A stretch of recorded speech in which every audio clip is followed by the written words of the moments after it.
Ωραία. Καλησπέρα λοιπόν, εγώ είμαι ο Θάνος Πάτσος. Καλώς ήρθατε σε ένα webinar του Hellenic Community of Manchester. Μετά από αρκετό καιρό τα λέμε διαδικτυακά για διάφορους λόγους. Ελπίζω να επανέλθουμε έτσι ιδρυμύτεροι και να κάνουμε πιο συχνά τις συναντήσεις μας και τις ενημερώσεις μας. Για όσους δεν γνωρίζουν, το Hellenic Community of Manchester είναι ο πρώτος σύλλογος που έχει έτσι ρόλο και στόχο θεσμικό. Ένας από τους κύριους στόχους μας όταν ξεκινούσαμε δηλαδή το 2018 ήταν η ίδρυση ελληνικού προξενείου στο Μάντσεστερ, το οποίο και πραγματοποιείται. Οπότε είμαστε πολύ χαρούμενοι γι' αυτό. Και το μέλλον έχει και άλλα πράγματα τα οποία ευελπιστούμε να δούμε και πιο δυναμικά στην περιοχή του Μάντσεστερ. Λοιπόν, αυτά λίγο για το σύλλογο. Εγώ είμαι αντιπρόεδρος ο Θάνος ο Πάτσος. Έχουμε μαζί μας σήμερα τη Μυρτώ Ζαφυροπούλου, που θα μας μιλήσει για την επιχειρηματικότητα στο Ηνωμένο Βασίλειο. Η Μυρτώ, η οποία έχει ένα background στην ψυχολογία, αλλά την κέρδισε το business, θα λέγαμε κατά κάποιο τρόπο. Θα την αφήσω εκείνη να δώσει περαιτέρω λεπτομέρειες και να μας πει λίγα πράγματα και για την εταιρεία της, την οποία είναι Managing Director, την EBGCA, και το τομέα που ασχολείται και πώς θα μπορούσαμε να βοηθήσουμε, και στόχος βέβαια της σημερινής ενημέρωσης είναι να βοηθήσουμε κάποιους από τους Έλληνες που βρίσκονται στο Ηνωμένο Βασίλειο στα πρώτα τους βήματα στην επιχειρηματικότητα. Οπότε εγώ θα δώσω το λόγο στη Μυρτώ, την οποία ευχαριστούμε πάρα πολύ που βρίσκεται μαζί μας. Μυρτώ, λόγο σε σένα, και αν θέλεις να μοιραστείς την οθόνη σου μαζί μας, παρακαλώ μπορείς να ξεκινήσεις. Ευχαριστώ πολύ. Ευχαριστώ για το intro. Ναι, το όνομά μου είναι Μυρτώ Ζαφυροπούλου και ασχολούμαστε με το business εδώ και αρκετά χρόνια, από το 2018. Αυτό που θέλαμε να κάνουμε είναι να δώσουμε πληροφορίες σε όσους θέλουν να κάνουν κάτι δικό τους ή έχουν ήδη ξεκινήσει, να τους ενθαρρύνουμε ώστε το community μας να ανθίσει, να μπορούμε να κάνουμε πράγματα, γιατί γι' αυτό έχουμε έρθει και όλοι στην Αγγλία, να κάνουμε κάτι διαφορετικό, να κάνουμε κάτι ουσιαστικό. Λοιπόν, να σας δείξω, ανοίγω και εγώ το presentation για να δείτε λίγο ποιοι είμαστε και τι κάνουμε.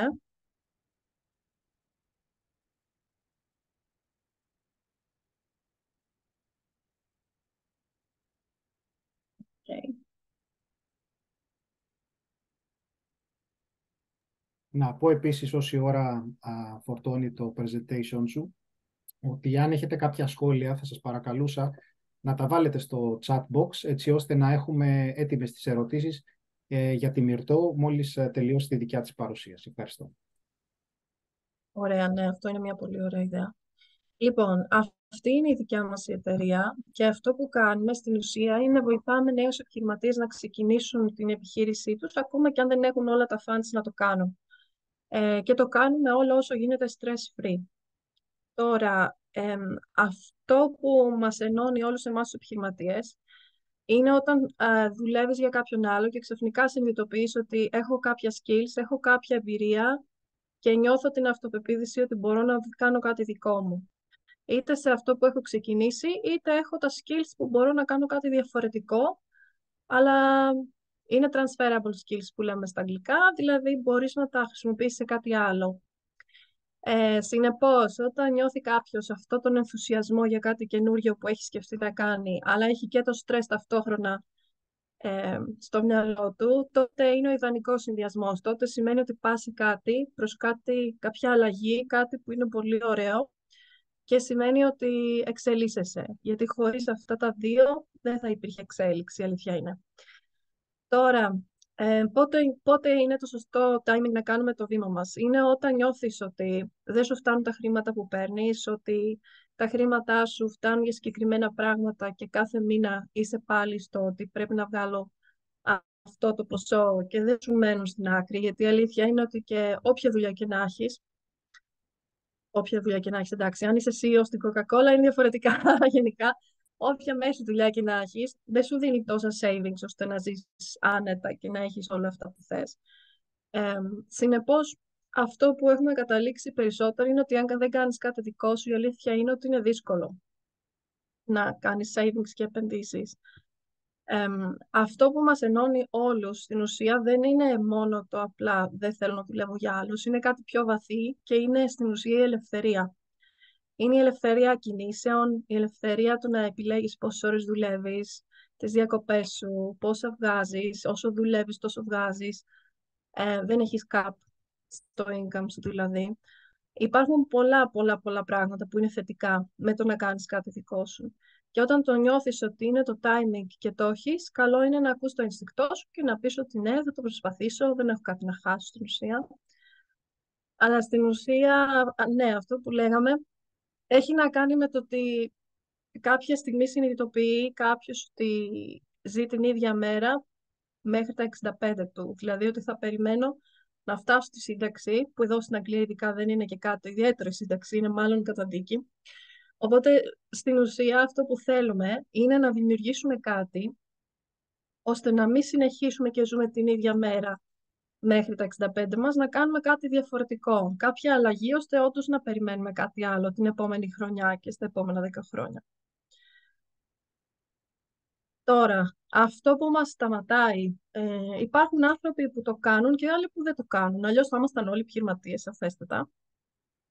Αυτό που μας σταματάει είναι τα εάν, δηλαδή τι και αν γίνει αυτό, και αν γίνει εκείνο, και αν γίνει το άλλο. Και όταν ξεκινάει το μυαλό μας και σκέφτεται αρνητικά, υπάρχει κίνδυνος να το αφήσουμε να πλέξει τραπεζομάντιλο, που λέμε εμείς. Όσο το αφήνεις, τόσο πολλαπλασιάζεται αυτό. Και αυτό είναι ένα scam, στην ουσία, που αυτό μας σαμποτάρει τον εαυτό μας. Είναι ο εγκεφαλός μας που μας φρενάρει, γιατί είναι κάτι καινούριο. Και βάζει στη μέση το φόβο που είναι κάτι υγιές και μας προφυλάσσει από πολλά δεινά. Αλλά όταν είναι να κάνουμε επιχείρηση, είναι σημαντικό να μπορούμε να αντιθασέψουμε το φόβο μας και στη ζυγαριά αυτή, που έχουμε βάλει και εδώ στη φωτογραφία κατά κάποιο τρόπο, να βάλουμε από τη μία τους φόβους μας και από την άλλη αυτά που θέλουμε. Και αν αυτά που θέλουμε είναι ξεκάθαρα και πιστεύουμε στο μυαλό μας ότι μπορούμε να τα πετύχουμε, τότε μπορούν να υπερπηδήσουν τους φόβους και να κάνουμε αυτό που θέλουμε, να κάνουμε το action που λέμε για το business. Αυτό που μας κρατάει πίσω σε σχέση με όλα αυτά και αυτό που καθορίζει ποιος πετυχαίνει, στην ουσία δεν είναι ούτε τα χρήματα, ούτε το background. Είναι πιο πολύ αυτό που λέμε ψυχολογία. Αλλά αυτό έχει πάρα πολλά κομμάτια.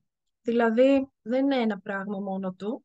Είναι και το τι έχει ζήσει κάποιος στη ζωή του, είναι και τα personality traits που λέμε, τα χαρακτηριστικά του καθενός, τι άνθρωπος είναι, πώς σκέφτεται, το mentality, το πώς αντιλαμβάνεται την ευθύνη.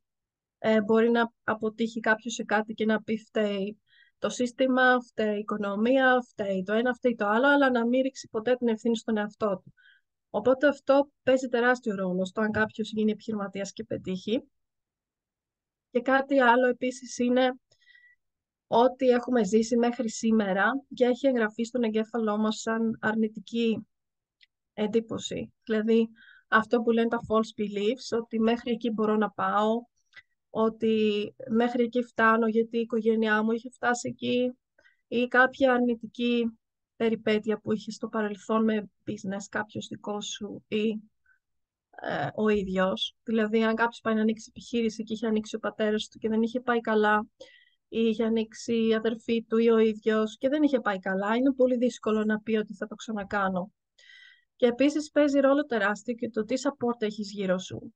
Δηλαδή, αν έχεις support από συντρόφους ή από την οικογένεια ή από φίλους και αυτό που σου λένε είναι στα έλεγα εγώ, γύρνα πίσω στη δουλειά σου και όλο αυτό, είναι κάτι που σε πάει πίσω. Εάν έχεις υποστήριξη, απλώς είναι μια ενθάρρυνση, δεν έχεις να παλέψεις ενάντια και σε αυτό.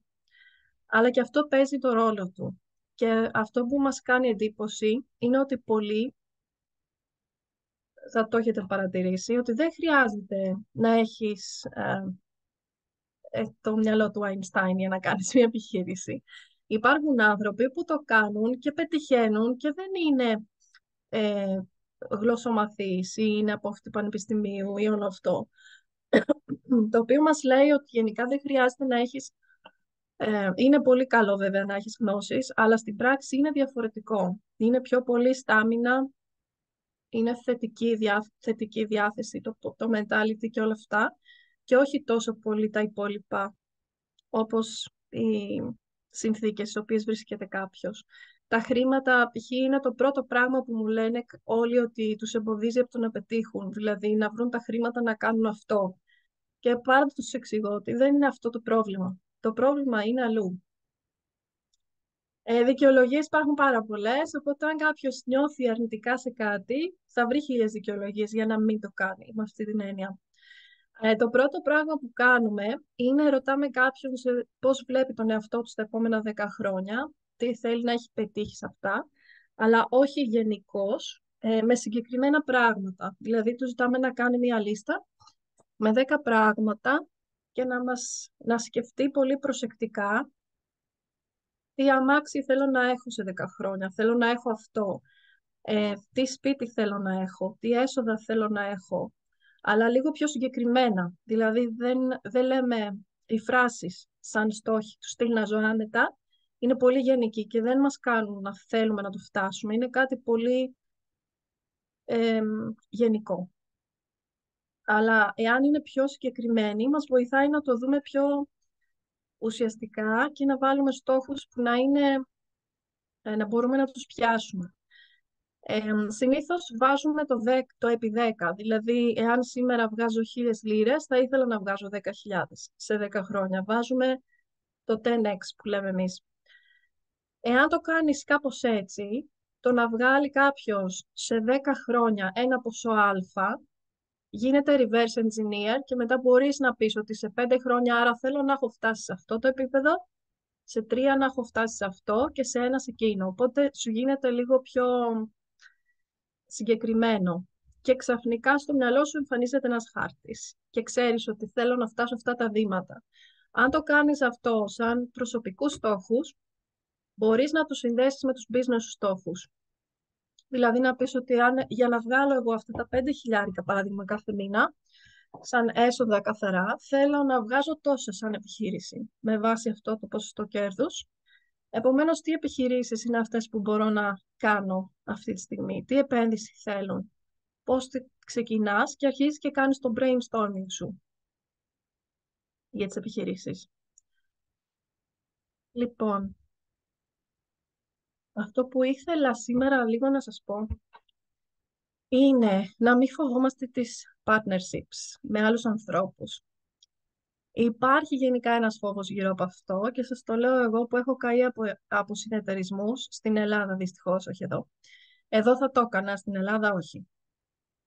Γιατί έχει κλονιστεί η εμπιστοσύνη λίγο στο σύστημα, όχι μόνο στους ανθρώπους και στο σύστημα εκεί. Αλλά όσον αφορά τα θετικά και τα αρνητικά, αν τα βάλουμε πάλι σε μια ζυγαριά, θεωρώ ότι τα θετικά του να έχει κάποιος ένα συνέτερο είναι πιο δυνατά από τα αρνητικά. Και τα θετικά είναι φυσικά ότι μοιράζεσαι την ευθύνη στο να κάνεις κάτι, αλλά μοιράζεσαι και την ευθύνη στο να είσαι παρόν. Δηλαδή, όταν εσύ δεν μπορείς, ή είσαι άρρωστος, ή κάτι σου τύχει, ή πας διακοπές, ξέρεις ότι θα είναι κάποιος εκεί, ο οποίος θα έχει το ίδιο μεράκι και την ίδια work ethic με σένα και θα θέλει να πάει να συμπληρώσει αυτό το κενό. Δεν μοιράζεσαι και τα κόστη και όλα γίνονται πιο εύκολα. Όπως επίσης ο καθένας που μπαίνει σαν partner σε μια επιχείρηση φέρνει δικά του skills. Και αυτό είναι κάτι ανεκτήμητο. Γιατί, ας πούμε για ένα μαγαζί σαν ένα restaurant ή σαν ένα coffee shop με φαγητό, είναι πολύ σημαντικό ο ένας να μπορεί να ξέρει το κομμάτι operation στην κουζίνα, το λειτουργικό, το πρακτικό και ο άλλος να μπορεί να έχει κάποια εμπειρία ίσως στο management budget ή ανθρώπινο δυναμικό. Δηλαδή ο ένας να είναι managerial experience, ο άλλος να είναι μέσα στο practical κομμάτι. Αυτό θα ήταν, ας πούμε, ένας ιδανικός συνδυασμός. Ο κάθε ένας δίνει κάτι δικό του. Δεν είναι απαραίτητο ότι πρέπει και οι δύο να είναι μέσα στο μαγαζί και οι τρεις και να δουλεύουν πάνω σε αυτό. Όπως και ο καθένας έχει άλλες εμπειρίες, άλλες επαφές, άλλο expertise και είναι κάτι το οποίο είναι πολύ όμορφο και ανθίζει μια partnership όταν γίνεται σωστά. Αυτό που θέλει να προσέξουμε όταν διαλέγουμε κάποιον όμως συνέτερο είναι να έχουμε τις ίδιες αξίες. Δηλαδή, αξίες, πόσο πολύ δουλεύουμε και άλλα θέματα που εμπίπτουν σε αυτό, αλλά και το mentality που λέγαμε πρέπει να είναι το ίδιο. Και επίσης, όταν ενώνεις δυνάμεις με κάποιον, έχεις το ίδιο μεγαλύτερο client base, γιατί όλοι γνωρίζουν πιο πολύ κόσμο, φέρνουν πιο πολλά. Τώρα, αυτό που, να σας πω, τα αρνητικά και ένα που μου παρουσιάζουν συνέχεια σαν εμπόδιο στη συνεργασία είναι η λήψη αποφάσεων. Και αυτό συμβαίνει γιατί δεν ξέρω, και στην κουλτούρα μας ίσως είναι λίγο τσιμπημένο αυτό το κομμάτι του εγωισμού, ότι όλοι μου λένε ότι θέλω να είμαι αφεντικό του εαυτού μου. Λες και ότι επειδή πηγαίνουν από το employee στο business owner κομμάτι, θεωρούν ότι δούλευα για άλλον, τώρα θα δουλεύω για άλλον, για το συνέτερό μου. Δεν είναι έτσι. Είναι όλα θέμα οπτικής. Οπότε, όταν είναι να κάνεις, ναι, να πάρεις μια απόφαση σαφέστατα, δεν θα την πάρεις μόνος σου, όταν έχεις συνεταίρους. Αλλά το θέμα είναι ότι εάν έχουμε το skill της διαχείρισης, το conflict management που λέμε από κάτω, και μπορούμε να διαχειριζόμαστε τις διαφορές, τις διαφωνίες, και έχουμε θέσει θεμέλια σωστά από την αρχή, με κάποια ξεκάθαρα όρια, τι θα κάνει ο καθένας, πόσα χρήματα θα παίρνει. Αν κάνουμε τη δύσκολη συζήτηση από την αρχή, μετά όλα μπαίνουν στη θέση τους. Τα κομμάτια του puzzle είναι εύκολο να μπουν στη θέση τους. Όταν φοβόμαστε να μιλήσουμε για τα χρήματα, για όλα αυτά και νιώθουμε άσχημα, ειδικά αν είναι κάποιος φίλος, εκεί είναι λίγο πιο δύσκολα τα πράγματα.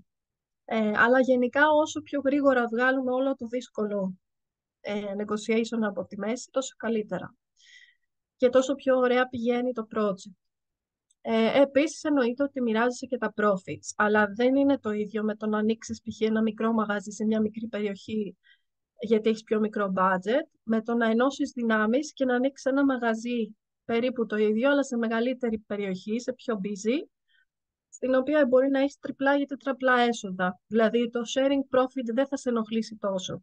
Ίσα-ίσα θα είναι πολλαπλάσια και πιο σίγουρη επιχείρηση.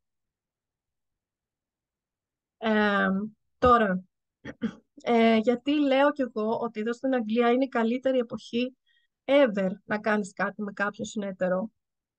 Είναι λόγω ότι η τεχνολογική εξέλιξη μας έχει δώσει τον εξοπλισμό και όλα αυτά που θέλουμε, τα tools, για να προστατευτούμε, να νιώθουμε ασφαλείς σε μια εποχή που έχει κλονιστεί όλη αυτή η εμπιστοσύνη. Όχι μόνο με τις κάμερες και με το ότι μπορείς ανά πάσα στιγμή να βλέπεις το μαγαζί σου, όπως έχουν κάνει αρκετοί πελάτες μας στην Ελλάδα και το βλέπουν από εκεί εδώ και ελέγχουν την επιχείρηση, όσο και με τα συστήματα που ελέγχουν το stock, ελέγχουν τις πωλήσεις κάθε μέρα, τις ακυρώσεις, τα returns. Υπάρχει επίσης και ρύθμιση στην τράπεζα που δεν μπορεί κάποιος να πάρει χρήματα ή να ξοδέψει για το μαγαζί του π.χ. χρήματα χωρίς την άδεια και του άλλου συνεταίρου. Οπότε δεν υπάρχει κάτι να φοβίζει σε αυτό το κομμάτι. Και υπάρχει και νομική προστασία, δηλαδή όταν κάποιος μπαίνει σε ένα συνεταιρισμό, σαφέστατα πρέπει να έχει κάποιο συμφωνητικό που να καλύπτει τους βασικούς όρους που έχουν συζητήσει στην αρχή και να ξέρουμε τι θα γίνει σε περίπτωση που κάποιος θέλει να φύγει, κάποιος σε συγκεκριμένο χρόνο, τι γίνεται με το κεφάλαιο του και όλα αυτά, τις παραμέτρους, για να μην υπάρχουν θέματα στην πορεία και αν υπάρχουν να λυθούν εύκολα. Επειδή υπάρχει αυτό το νομικό πλαίσιο εδώ στην Αγγλία, με βάση όλα αυτά, είναι μια κάποια σπίδα και μπορεί κάποιος να πει ότι ναι, θα κάνω μια επιχείρηση με συνέτερο.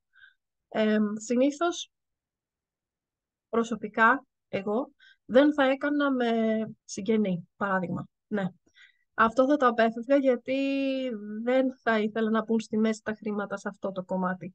Αλλά καλύτερα ναι, το ιδανικό μου μοντέλο θα ήταν με κάποιον που δεν γνωρίζω και γνωρίζω πρώτη φορά και αρχίζω να τον γνωρίζω σε σχέση με τα βασικά του χαρακτηριστικά, του πώς σκέφτεται, το τι αξίες έχει, τι στόχους έχει προσωπικούς και σιγά σιγά να βάλουμε κάποια θεμέλια ώστε να γίνει ένα ξεκαθάρισμα στη συζήτηση από την αρχή, όπως είπαμε. Αλλά γενικά,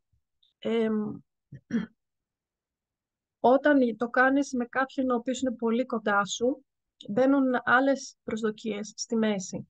Δηλαδή μπορεί αυτός να αργήσει να έρθει στη δουλειά, να πρέπει εσύ να το αναφέρεις, να δημιουργηθεί θέμα και μετά να χαλάσετε τις καρδιές σας στην ουσία, γιατί αυτά είναι αναπόφευκτα τα μικρο-conflicts μέσα στην καθημερινή λειτουργία ενός μαγαζιού. Συνεπώς, όποιος δεν νιώθει άνετα με αυτό, μπορεί είτε ο ένας είτε ο άλλος να παρεξηγηθεί. Και αυτό είναι κάτι που δεν αξίζει, να χαλάσεις μια σχέση χρόνου γι' αυτό. Λοιπόν, να σας πούμε λίγο τώρα για το κομμάτι για το οποίο μας προσεγγίζουν οι περισσότεροι και μέσα στα group και γενικότερα. Είναι το κομμάτι με τα χρήματα που δίνουν μέσω του κράτους. Δηλαδή, όπως είπαμε, έρχεται αρκετός κόσμος και μας λέει ναι, θέλω να κάνω αυτό, αλλά δεν έχω τα χρήματα. Και όταν τους λέμε ότι υπάρχουν αυτά τα προγράμματα, φυσικά μπορούν να προσπαθήσουν είτε μόνοι τους είτε με βοήθεια από εμάς. Εγώ απλά να σας πω ότι υπάρχει αυτό, ακόμα και άνθρωποι που έχουν δικά τους savings είναι καλύτερα να το δοκιμάσουν, για το λόγο ότι αφού τα δίνουν δεν βρίσκω το λόγο να μην το χρησιμοποιήσουμε. Οι επιχειρηματίες πάντα χρησιμοποιούν χρέος για να βγάλουν χρήματα, οπότε δεν είναι κάτι να το φοβόμαστε σε αυτή την περίπτωση. Αλλά δεν είναι savings, να έχει κάποιο savings προϋπόθεση για να το δώσουν. Sorry. Δεν είναι προϋπόθεση για να το δώσουν. Αλλά εντάξει, αν τα έχεις, γιατί όχι. Τώρα, μισό λεπτάκι. Ωραία, φαίνεται. Λοιπόν, από τον οργανισμό, είναι μέσω της British Business Bank, αλλά μπαίνουν κάποιες non-profit εταιρείες στη μέση για να τσεκάρουν τα χαρτιά που θα καταθέσετε. Δίνουν μέχρι 5 χρόνια αποπληρωμή όταν κάποιος συμπληρώνει το έγγραφο ότι δέχεται το δάνειο του. Είναι 6% το interest, ό,τι και να γίνει, είναι fixed, δεν αλλάζει. Είναι προσωπικό δάνειο, μπαίνει στο όνομα των ανθρώπων που κάνουν αίτηση, ξεχωριστά. Αν είναι 2 συνεταίροι, δηλαδή παίρνουν από ένα ποσό καθένας. Είναι μέχρι 25.000 κάθε συνεταίρος, μέχρι 4 άτομα ανά επιχείρηση και δίνουν δωρεάν μέντορα για 12 μήνες για να βοηθήσει με την υποστήριξη.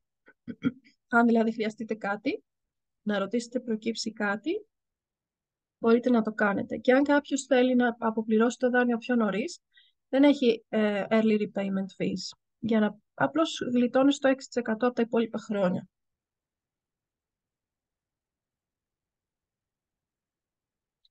Λοιπόν, τα κριτήρια και το link από τον οργανισμό είναι startuplaunch.co.uk. Μπορείτε να μπείτε στο site για να δείτε λίγο τα κριτήριά τους, τα οποία τα έχουμε βάλει εδώ, αλλά όπου βλέπετε bold γράμματα, έχει links που σε πάει λίγο πιο κάτω και τα αναλύει λίγο περισσότερο, οπότε καλό θα ήταν να τα δείτε λίγο αναλυτικά όσοι θέλετε να κάνετε αίτηση σε αυτό. Σε γενικές γραμμές, τα κριτήρια είναι να είναι άνω των 18 αυτός που θα κάνει αίτηση, να μένει μόνιμα στην Αγγλία και η Αγγλία να είναι η εταιρεία του based στο UK που θα κάνει, να έχει το δικαίωμα να δουλέψει στην Αγγλία φυσικά, που σημαίνει ή pre-settled ή settled, φαντάζομαι, γιατί ζητάνε το share code. Και να ξεκινάει μια νέα επιχείρηση από το 0 ή να είναι μέχρι 3 χρόνια trading, αν την έχει διανοίξει. Και έχει κάποια business types που δεν υποστηρίζονται, γι' αυτό αν πατήσετε πάνω στο link θα τα δείτε. Έχουν να κάνουν με gambling, με τέτοια κομμάτια, δεν είναι συνηθισμένο τύπου επιχειρήσεις. Και όταν έχετε έτοιμο το φάκελο, σας περνούν ένα credit check, όπως όταν πάτε να πάρετε ένα κινητό. Γίνεται μέσω του site. Το μεγάλο κομμάτι που ελέγχουν είναι το affordability. Δηλαδή, αν κάποιος έχει ένα καλό βιογραφικό, ώστε τα έσοδά του σήμερα ή τα έσοδα που μπορεί να έχει στο μέλλον, μείον τα έξοδα που κάνει κάθε μήνα, τα βιοποριστικά του, τα βασικά, αν περισσεύουν τη δόση του δανείου. Γιατί θέλουν να ξέρουν ότι το affordability είναι ok. Εάν δεν περισσεύει αυτό το ποσό κάθε μήνα, είναι πιθανό να σας πούνε ότι π.χ. δεν μπορώ να σας δώσω 25, θα σας δώσω 22, δηλαδή θα προσπαθήσουν λίγο να το αλλάξουν το ποσό. Ή να σας πούνε ότι κάνετε μια ρύθμιση στα οικονομικά σας, δηλαδή μειώστε τα έξοδά σας και ελάτε ξανά σε κάποιους μήνες. Τώρα, αυτό που ήθελα να τονίσω είναι ότι εμείς δεν είμαστε partners τους, δεν δουλεύουμε σε affiliation μαζί με τον οργανισμό, δεν είμαστε finance advisors, κάνουμε business coaching, business training και business plans. Απλά σας το λέω για να μην υπάρχει αυτή το μπέρδεμα ότι δουλεύουμε εμείς του οργανισμού, δεν είμαστε του οργανισμού, για να είναι πιο ξεκάθαρο. Οπότε, ό,τι αφορά τα κριτήρια, αν κάποιος θέλει να ρωτήσει κάτι, μπαίνει στο site και κάτω δεξιά έχει ένα chat που μπορεί να ρωτήσει οτιδήποτε σχετικά με τα κριτήρια και το eligibility στο site απευθείας με τον οργανισμό.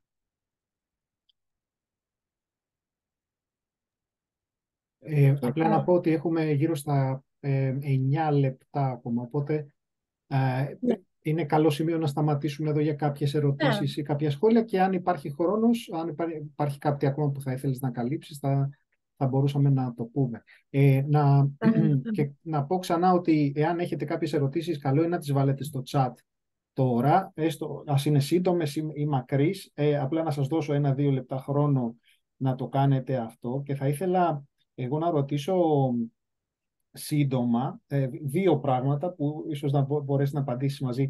Το πρώτο είναι το 6%, έτσι, επειδή όλοι μας αρέσουν τα νούμερα και για κάποιους που έχουν τέλος πάντων κάποιο mortgage ή κάτι τέτοιο, το 6% σαν νούμερο, έτσι, ίσως να φαίνεται μεγάλο. Οπότε αν έχεις κάποιο σχόλιο σε αυτό καθ' αυτό, και εάν κάποιος δεν έχει ακριβώς αποφασίσει τι θέλει, έχει αυτή την ενέργεια και διάθεση να ξεκινήσει δική του εταιρεία για διάφορους σκοπούς. Υπάρχουν κάποια κομμάτια της οικονομίας τα οποία, ας πούμε, είναι πιο, πώς να το πούμε, όχι διαχειρίσιμα, αλλά υπάρχουν περισσότερες ευκαιρίες, ας πούμε, στην εστίαση ή στο hospitality, οτιδήποτε το λένε αυτό. Ναι, ευχαριστώ για την ερώτηση. Να σου πω, συνήθως το beauty κομμάτι, το health και το hospitality είναι τα τρία πιο ισχυρά. Αλλά το beauty έχει τη μεγαλύτερη άνθηση αυτή τη στιγμή. Δηλαδή, αν ήταν να κάνεις κάτι, καλύτερα θα ήταν να το κάνεις ή στο beauty ή στο hospitality, γιατί το health έχει και άλλες παραμέτρους. Έχει πιο strict κριτήρια. Τώρα, να σου πω, το 6% για startup εταιρεία που στην ουσία δεν γνωρίζει κάποιος το background του ανθρώπου που κάνει αίτηση. Δεν γνωρίζει κατά πόσον θα δουλέψει πάνω στο project και αυτό που λέμε τα προσωπικά του, τα personality traits τα δικά του, το mentality και αν θα τα καταφέρει. Υπάρχει μεγάλο failure rate στα startups, αρκετά μεγάλο, δηλαδή πολύ μεγάλο. Γιατί όλοι πηγαίνουν και ξεκινούν επιχειρήσεις μόνοι τους, επειδή γνωρίζουν να κάνουν κάτι πάρα πολύ καλά, αλλά ξεχνώντας το κομμάτι του business που έρχεται μαζί με αυτό. Και ξεκινούν να το κάνουν μόνοι τους και υπάρχει μεγάλο failure rate στα startups, ειδικά όταν ξεκινούν έτσι. Οπότε οι τράπεζες το ξέρουν και συνεπώς αυτό που κάνουν είναι επενδύουν σε εσάς προκειμένου να δημιουργηθούν θέσεις εργασίας κατά βάθος. Δηλαδή αυτό που κάνουν είναι ρισκάρουν τα 25.000 για τον καθένα, γιατί στην ουσία αυτά τα λεφτά τα δίνει σε μια οικογένεια με benefits, που είναι unemployed όλοι. Αλλά αν τα δώσει σε κάποιους που έχουν και καλές ιδέες, υπάρχει η πιθανότητα να πετύχει και υπάρχει η πιθανότητα να βγάλει και άλλους από τα benefits, αλλά θα τα πάρουν πίσω και φυσικά από τους φόρους και από το income και από την εταιρεία, δηλαδή και από το business rate. Θα τα πάρουν από παντού πίσω, συν αυτά που δίνεις ούτως ή άλλως. Οπότε αυτοί δίνουν 25, θα βγάλουν πολλαπλάσια από αυτά. Συνεπώς τους συμφέρει ακόμα και fail να κάνει 1, 2, 10 άτομα, αλλά είναι μεγάλο το failure rate. Για την ακρίβεια, το 6% εμένα μου φαίνεται πολύ χαμηλό για κάποιον με τόσο ρίσκο. Αν ήταν να το κάνει κάτι άλλο, δηλαδή να πάρει ένα σπίτι, σαφέστατα, αν δεν πληρώσει, το παίρνει στο σπίτι και είναι μια χαρά όλα, δεν χάνει κανείς τίποτα. Αλλά σε αυτό είναι λίγο επειδή είναι unsecured και δεν έχει υποθήκη. Είναι κάτι που είναι ρίσκο για αυτούς. Κατανοητό. Ευχαριστώ πάρα πολύ. Πολύ, πολύ συγκεκριμένη η απάντηση. Partners, πώς βρίσκει κανείς χωρίς να ψάχνει σε φίλους? Δηλαδή υπάρχει κάπου, υπάρχει κάποια πλατφόρμα ή κάποιο τρόπο αν έχεις εσύ να συμβουλέψεις, και αν χρειάζεται κάποιος παραπάνω από 25.000, τι κάνει? Ναι. Ή φροντίζει να σου πω για την τελευταία, ή φροντίζει να έχει κάποια savings, δηλαδή να πει ότι εγώ θέλω 50, ας πούμε, άρα θα περιμένω να μαζέψω το άλλο 25, ή μπορεί να τα πάρει από την τράπεζα ή κάποιον εξοπλισμό με leasing. Δηλαδή να βάλει κάποια κομμάτια σε leasing προκειμένου να μειώσει λίγο το κόστος, ή να περιορίσει τα κριτήρια του όταν πάει να ψάξει για μάθημα. Δηλαδή να βρει τρόπους να κόψει το κόστος ή να βρει κάποιους συνεταίρους για να ανεβάσει λίγο το budget. Γιατί το πιο σωστό θα ήταν αυτό, να πω την αλήθεια. Δεν θεωρώ ότι με το να χρεωθεί κάποιος πιο πολλά χρήματα είναι πιο καλό. Είναι καλύτερο να βάλει συνεταίρους. Τώρα το πώς τους βρίσκει είναι λίγο tricky. Δηλαδή σε εμάς, εμείς ψάχνουμε συνέχεια, βάζουμε στα post, γιατί έχουμε άτομα που θέλουν συνεταίρους για να κάνουν κάποιο project και προσέχουμε πάρα πολύ ποιους συστήνουμε σε ποιους, γιατί έχει τύχει πολλές φορές να μην ταιριάζουν. Οπότε κάνουμε εμείς λίγο αυτό το assessment, το πρώτο screening. Τσεκάρουμε φυσικά και το background, τα credit check τους και όλα αυτά, να είναι όλα ok. Και μετά τους φέρνουμε σε επαφή, παράδειγμα. Έχουμε πολλούς που το κάνουμε αυτό. Και δοκιμάζουν μόνοι τους. Συναντιούνται, μιλούν, γνωρίζονται και μετά από κάποια session αποφασίζουν αν θέλω να συνεχίσω ή γνωρίζουν κάποιον άλλον. Σε όλες τις πόλεις έχουμε αυτό και το κάνουμε, αλλά γενικά μπορούν και μόνοι τους μέσα στα groups. Δηλαδή, αν βάλουν ένα post και πούν ψάχνουν ένα συνέτερο, μπορούν να γνωριστούν με κόσμο που θα έρθει και να μιλήσουν. Δεν είναι Μάλιστα. δύσκολο. Ωραία. Και έχουμε μία άλλη ερώτηση. Φαντάζομαι αφορά οι περιπτώσεις που τα πράγματα δεν πάνε καλά. Οπότε τι γίνεται αν κάποιος δεν μπορεί να πληρώσει? Φαντάζομαι όταν δεν πάει καλά η επιχείρηση. Τι ρίσκο υπάρχει εκεί πέρα και τι γίνεται? Ναι, αν δεν πάει καλά, μπορεί επίσης κάποιος να την πουλήσει ακόμα και να μην πάει καλά. Γιατί μπορεί να έχει εξοπλισμό, μπορεί να πουλήσει το lease, στην ουσία, να πάρει κάποιον αέρα που λέμε εμείς, αν πρόκειται για μαγαζί. Μπορεί δηλαδή κάπως να πληρώσει ένα ποσό από ό,τι έχει ξοδέψει με ό,τι έχει επενδύσει από εξοπλισμό, αλλά στην ουσία αυτό που κάνεις, επειδή δεν είναι μέσω του κράτους και ο σκοπός τους είναι να σε διευκολύνουν, όχι να σε πιέσουν, σου κάνουν διακανονισμό. Δηλαδή, αν πεις ότι κλείνω την επιχείρηση και δεν έχω κανένα κέρδος ούτε από το να την πουλήσω, ούτε από τον εξοπλισμό ή οτιδήποτε άλλο, τότε σου κάνουν διακανονισμό και βλέπουν ότι με βάση τη δουλειά που έχεις μετά την επιχείρηση, έσοδα μείον έξοδα, τι μπορείς να πληρώνεις από το δάνειο και στο αλλάζουν. Ή υπάρχει αυτή η προοπτική, δηλαδή δεν χρειάζεται, δεν σε πιέζουν σε αυτό. Οτιδήποτε δεν πληρωθεί στα 5 χρόνια, πάει αυτόματα 6ο-7ο χρόνο. Μάλιστα. Με το ίδιο rate. Ωραία. Πολύ ενδιαφέρον. Λοιπόν, έχουμε περίπου γύρω στα 90 με 100 δευτερόλεπτα. Εγώ δεν έχω κάποια άλλη ερώτηση. Από την πλευρά μου θα ήθελα και εκ μέρους του Hellenic Community of Manchester να σε ευχαριστήσουμε πάρα πολύ. Και από τη στιγμή που βλέπω δεν υπάρχουν άλλες ερωτήσεις. Εάν υπάρχουν, μπορείτε να μας τις στείλετε σε εμάς στο info@hellenicmanchester.co.uk και να τις περάσουμε στη Μυρτώ. Είναι κάτι τελευταίο που θα ήθελες εσύ να πεις από την πλευρά σου ή κάτι να μοιραστείς από τη δικιά σου εμπειρία? Ναι, ήθελα να ρωτήσω εάν υπάρχει κάποιος που ενδιαφέρεται επίσης για side hustles που τα λένε ότι θέλει να κάνει κάτι χωρίς να αφήσει τη δουλειά του, χωρίς μαγαζί. Με ρωτάνε συνέχεια για e-shop, για το αν μπορεί κάποιος να πουλήσει κάτι online. Και γι' αυτό ήθελα να σας πω, υπάρχει η Ιουλία που έχει μπει μέσα νομίζω, η Ιουλία, και είναι web designer και συνεργαζόμαστε στενά σε αυτό το κομμάτι. Οπότε τα site των πελατών μας τα κάνει εκείνη και τα e-shop. Και όποιος θέλει να κάνει e-shop και να μην ξοδέψει πολλά χρήματα, δηλαδή να ανοίξει δικό του μαγαζί, physical, μπορεί να τη ρωτήσει είτε για online, ναι, e-shop, είτε για κάτι άλλο. Ωραία. Καλησπέρα σας. Γεια, καλησπέρα. Ευχαριστούμε πάρα πολύ. Εγώ είμαι η Ιουλία η Τζούλια. Είμαι web developer σε senior επίπεδο και αναλαμβάνω από δημιουργία ή επισκευή επίσης, από απλό website μέχρι και e-commerce. Ευχαριστούμε πάρα πολύ. Απλά Όποια νομίζω ότι έχουμε ερώτηση πάρα στη πολύ διάθεσή λίγα. σας. Ευχαριστώ πολύ. Έχουμε πάρα πολύ λίγα δευτερόλεπτα νομίζω, οπότε θα σας ευχαριστήσω και τις δύο και ευχαριστούμε, Ιουλία, για την